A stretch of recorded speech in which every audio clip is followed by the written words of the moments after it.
I'm going to tell this like I told myself that night. Slow, careful, as if I were speaking into a recorder so future me could understand exactly what happened, without the haze of fury or alcohol or anything that makes memories lie. I pulled into the driveway later than usual because I'd stayed to finish a stupid report. My phone buzzed on the passenger seat with nonsense, an email, a push alert, and for a second I almost didn't go inside. Then I told myself that was ridiculous and walked up the path, keys in hand, thinking about nothing important at all.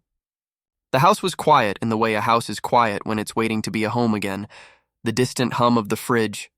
A picture frame's small gleam, the dog's collar on the hook where I'd left it weeks ago.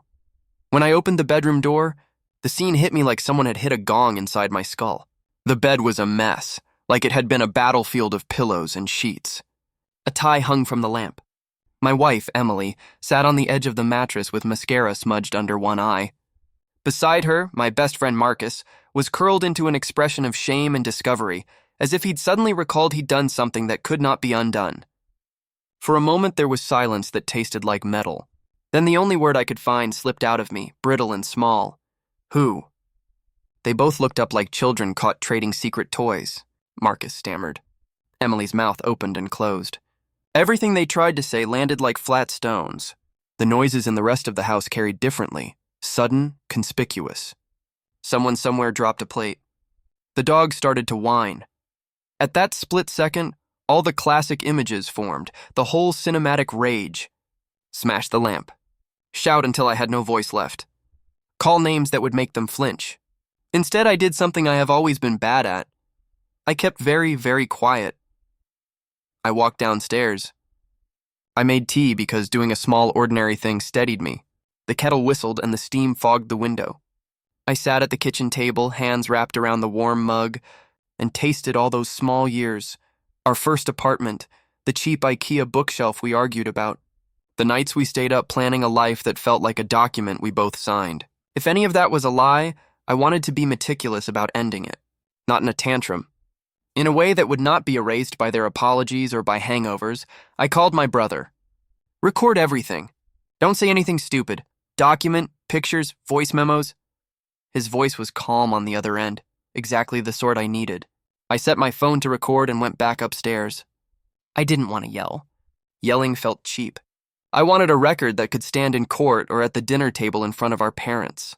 I wanted proof that when they tried to tell the story some other way, somebody could put a timestamp on betrayal.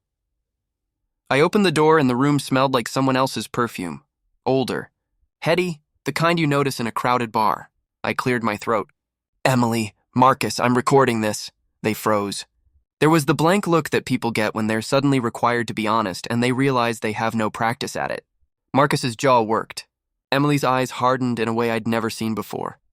I want you to pack, I said. My voice was steady, too steady, the kind of voice that makes other people think you've already exhausted the range of emotions. Everything you came with. Put it in the hallway. I don't want you to touch anything else.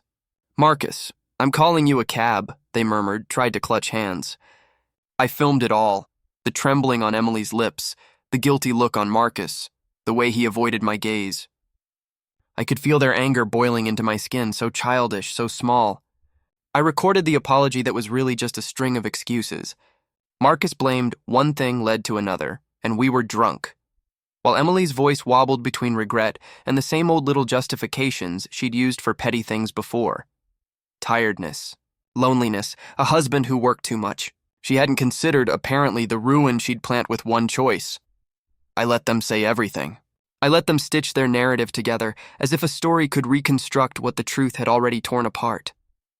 After they left, Marcus first muttering, head down, as if the air itself had become too thick, after the cab door shut and the tires whispered away, after Emily walked out like a ghost pulling a suitcase. The house felt like a stage set between acts. The silence returned, but it had edges now. It cut a week past. I did the things people tell you to do when everything uncommon and raw has happened. Change locks, cancel cards, go through legal advice, sleep on my brother's couch like a man who had moved continents without his consent. We told people. Not everyone. Not yet, but enough. I texted her mother, told her the facts with surgical detachment. People deserve to hear things in a certain order. I told our parents. I filed for separation. I had to be methodical. Anger is a mad weapon if you let it fling indiscriminately. But revenge, that cruel, satisfying word, didn't feel right in the first days. Maybe I'm just old-fashioned, but violence was never going to be mine. I wanted something sharper. I wanted to reveal what had been covered in thin smiles and private jokes and the complacency of years. The truth that one person had been living a lie in my home, with my son's toys underfoot and our framed wedding photo on the mantel.